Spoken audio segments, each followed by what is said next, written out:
पहिली तर मला तुमचीच प्रतिक्रिया जाणून घ्यायची आहे, कारण आज महाराष्ट्राचा समाजमन सुन्न आहे. एक भावना सांगतो मी तुम्हाला. ही घटना आहे दुर्दैवी, त्याला शब्द नाही आहेत. शब्दात मांडायचं म्हटलं तर आपण मांडू शकत नाही, इतकं क्रौर्य त्याच्यात आहे, विकृती आहे, सगळं आहे.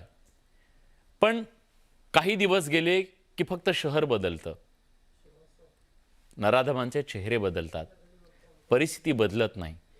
या राज्यातल्या प्रत्येक बालकाच्या संरक्षणाची जबाबदारी तुमच्या खांद्यावर आहे. त्याचं संरक्षण व्हावं, त्याच्या हक्कांचं. तुम्ही काय सांगाल, का ह्या महाराष्ट्रामध्ये असं होतंय? का बालक इतक्या मोठ्या प्रमाणात मुलं अत्याचाराचे बळी ठरत आहेत? आणि ह्या प्रकरणाबद्दल तुम्ही काय ॲक्शन घेतली आहे? सर्वात महत्त्वाचे सर, सर्वप्रथम बाल हक्क आयोगाला आपली बाजू मांडण्यासाठी आपण एक प्लॅटफॉर्म उपलब्ध करून दिला, त्याबद्दल आपले आभार मानतो.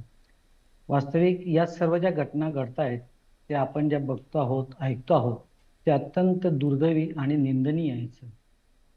आजकाल मुलांना घरामध्ये जो वेळ दिला जावा, जो क्वालिटी टाइम ज्याला आपण म्हणतो, महत्त्वाचा विषय कुटुंबात, तो दिला जात नाही.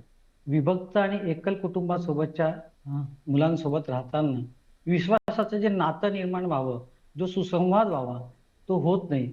आणि ते होत नसल्याने मुलांना चांगल्या आणि वाईट गोष्टीतल्या फरक हा जो सुसंवादातून सांगितला गेला पाहिजे, तो होत नसल्या कारणाने आपल्या कुटुंबाची, आपला पालक म्हणून आपली पण एक नैतिक जबाबदारी आहे की त्या सर्व बालकांना आपण एक चांगलं आणि वाईट, योग्य अयोग्य याची समज आपण त्यांना द्यावी.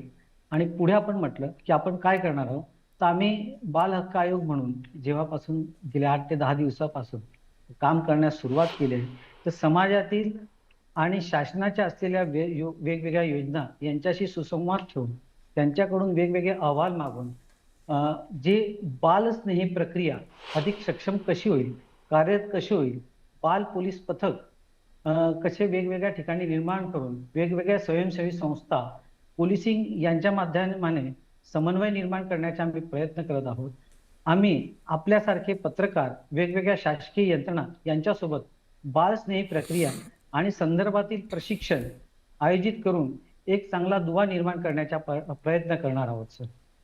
बरं, मला भोरमधल्या प्रकरणाच्या संदर्भात बाल हक्क आयोगानं नेमकं काय केलं ते सांगा. कारण अनेकांचा आक्षेप होते, काही जणांनी आरोप केले, पण मला वाटतं तुमची बाजू समोर आली पाहिजे. तुम्ही काय केलं या सगळ्या प्रकरणात?